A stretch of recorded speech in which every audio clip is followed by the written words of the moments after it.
Hola, mi nombre es José Eduardo Telles Espinosa. Esto es Charlas de Amparo y te vamos a hablar de la actualización jurisprudencial de este viernes 6 de noviembre de 2020. ¿Qué nos dijo la Suprema Corte de Justicia de la Nación en esta ocasión? Vamos a la página de la Corte y reitero, ¿qué nos dijo la Suprema Corte de Justicia de la Nación este viernes 6 de noviembre del 2020? Pues bueno, 51 nuevos criterios jurisprudenciales que debemos de estudiar, pero acuérdate también que te he dicho, hay una nueva pestaña que se llama Acuerdos Normativa, que está en esta página del semanario, y vas a entrar a la misma y este viernes 6 de noviembre del 2020 se publicó el extracto del acuerdo relativo a diversos aspectos inherentes a la presentación de las declaraciones de situación patrimonial y de intereses 2020 en sus modalidades inicial, modificación y conclusión. Si eres servidor público del Poder Judicial de la Federación, desde luego que te interesa leer este acuerdo. Por su parte, también está el acuerdo del Pleno del Consejo de la Judicatura Federal, por el que se determina la lista de las y los vencedores en el primer concurso abierto de oposición para la designación de jueces de distrito especializados en materia del trabajo. Vamos a una nueva era. Tenemos ahora ya la justicia, no se seguirá impartiendo por las juntas y los tribunales burocráticos, sino los nuevos procesos laborales serán conocidos por jueces de distrito especializados en materia del trabajo. Eso nos dice la Corte en los acuerdos respectivos. Por cuanto hace a controversias constitucionales y acciones de inconstitucionalidad, hay dos publicaciones de la controversia 5 del 2015 y de la controversia 187, diagonal 2019. En la primera tiene que ver con el artículo 17 del reglamento interno de la Comisión Estatal de Derechos Humanos de Sonora, y la segunda controversia tiene que ver con la omisión de pago de recursos al municipio de Ignacio de la Llave, Estado de Veracruz, Ignacio de la Llave, por parte del Poder Ejecutivo de esa entidad. Recuerda, la controversia constitucional está prevista en el artículo 105 de la Constitución Federal, muy parecido al juicio de amparo, pero aquí es una contienda entre dos autoridades, no intervienen los particulares. Por su parte, la Corte, en lo que es a las jurisprudencias de amparo, el Pleno esta ocasión no nos obsequia ninguna jurisprudencia, pero la segunda sala y la primera sala sí. ¿Qué nos dice la primera sala? La primera sala emite la jurisprudencia 44, diagonal 2020, prescripción positiva o usucapión.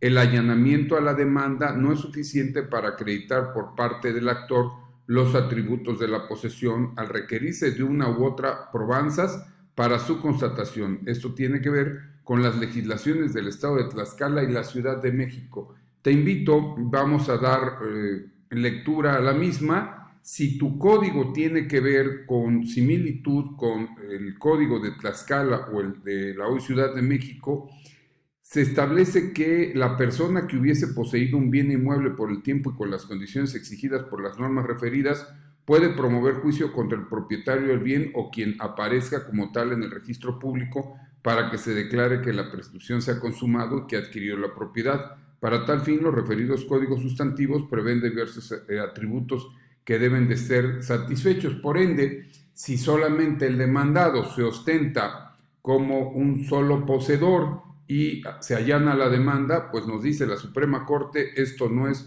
suficiente. Jurisprudencia 44, diagonal 2020.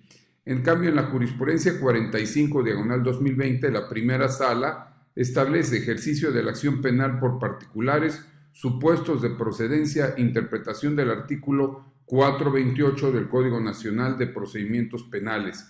Se refiere a la interpretación gramatical que de este artículo 428 establece la primera sala, que entiende que dado el grado de restricción que un proceso penal implica sobre los derechos de las personas imputadas, el derecho de las víctimas a ejercer la acción penal directamente debe entenderse como procedente solo en los casos que la ley determina y según los requisitos que establezca. interpretados de manera estricta, limitativa y restrictiva. De la construcción gramatical se desprenden solamente dos supuestos y esta interpretación gramatical nos facilita el que tenga acceso a la justicia y tenga cabida la acción penal por particulares en casos excepcionales y donde el interés público sea superado por el interés privado, que se requiere que se trate de delitos perseguibles por querella, de manera que se preserva el principio de reserva de la acción penal por parte del Ministerio Público. Jurisprudencia 45, diagonal 2020.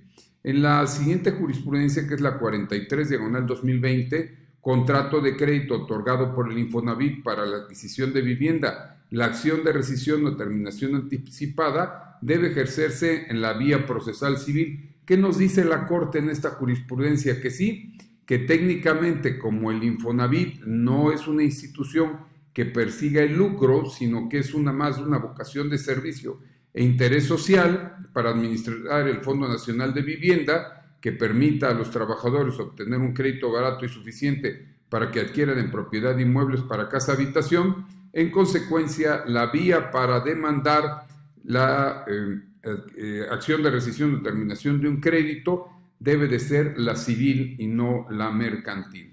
Jurisprudencia 43, diagonal 2020, de la primera sala de la Suprema Corte de Justicia de la Nación.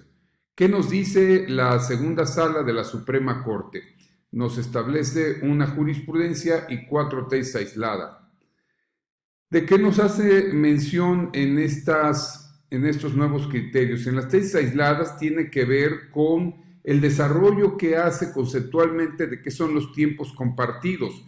Y entonces en la tesis 44 romano diagonal 2020 nos dice tiempo compartido, supuestos con los que debe cumplir la prestación de ese servicio de conformidad con el artículo 19 de la Ley del Impuesto al Valor Agregado. En la tesis 42 romano, diagonal 2020, enajenación de acciones a través de la Bolsa Mexicana de Valores, los artículos 109, fracción 26 de la Ley del Impuesto sobre la Renta Abrogada y 2 fracciones tercera, inciso C y novena de la Ley del Mercado de Valores no transgreden los principios de legalidad tributaria y de seguridad jurídica. En la 43 romano diagonal 2020, sobre el mismo tema, nos dice que esos artículos no se rigen por el principio de legalidad en su vertiente de taxatividad. Y en la 45 romano diagonal 2020, contrato de compra de privilegios de afiliación, membresías, no está comprendido dentro del concepto de tiempo compartido que establece el artículo 19 de la Ley del Impuesto al Valor Agregado. ¿Qué nos establece en la jurisprudencia 61 diagonal 2020? Competencia para conocer del recurso de revisión interpuesto contra la omisión o negativa de un instituto de seguridad social de brindar atención médica hospitalaria, quirúrgica y suministro de medicinas al cónyuge beneficiario de un trabajador pensionado, corresponde a un tribunal colegiado en materia administrativa. Estos son los criterios que este viernes 6 de septiembre del 2020 nos estableció la segunda sala de la Suprema Corte de Justicia de la Nación. Los plenos de circuito emitieron 2 jurisprudencias. ¿Qué es un pleno de circuito? Órgano integrado por uno de los magistrados de cada uno de los colegiados, si son mixtos o en la materia o en la subespecialidad donde se desarrollen en cada entidad federativa que por regla general casi coincide con los circuitos. ¿Qué nos estableció el Pleno del Quinto Circuito? Impedimento por razón de parentesco. Las hipótesis del artículo 51, fracción primera de la Ley de Amparo son de aplicación estricta y limitativa respecto de los grados previstos en el mismo. Y por ende, si no se adecua a uno de estos grados, no se surte la causal de impedimento. En tanto, el Pleno de Circuito del 25º Circuito determinó derechos el artículo 52, fracción primera de la Ley de Hacienda del Estado de Durango al prever el cobro de 200 unidades de medida y actualización UMA por el registro de un acto traslativo de dominio en diversas cuotas por otros servicios, no transgrede los principios de equidad y proporcionalidad tributaria. Estos son los 2 criterios de los plenos de circuito, ambos obligatorios en su circuito de conformidad con el artículo 217, tercer párrafo. Tribunales colegiados, 41 nuevos criterios que tienen que ver con víctimas ofendidos del delito, violencia intrafamiliar. Mira, uno muy interesante, la cuarta región, universidades públicas cuando realizan actos relacionados con su autodeterminación como la evaluación académica de sus alumnos, no tienen el carácter de autoridades responsables para la procedencia del juicio de amparo. Está siendo extensiva aquella jurisprudencia que tiene que ver con la disciplina y las medidas internas, suplencias de la queja, revisiones contenciosas administrativas, pruebas, protecciones de datos personales, peritaje irreproducible, multa por dar vuelta a la izquierda, en las que transita el sistema de transporte público masivo red urbana de transporte articulado ruta en el municipio de Puebla. Su monto no es violatorio del principio de proporcionalidad por no atender a la producción de un resultado, y algunas otras como el modelo social de discapacidad, temas de indisputables, firmas electrónicas avanzadas, emplazamientos, dice, la omisión del actuario de certificar la entrega de las copias de traslado completas, legales y debidamente contejadas con su original, ocasiona la ilegalidad de dicha diligencia, compensaciones, autos de vinculación, alimentos provisionales, la resolución del recurso de reclamación previsto en el artículo 210 del Código de Procedimientos Civiles para el Estado de Veracruz no deja sin objeto la controversia del juicio.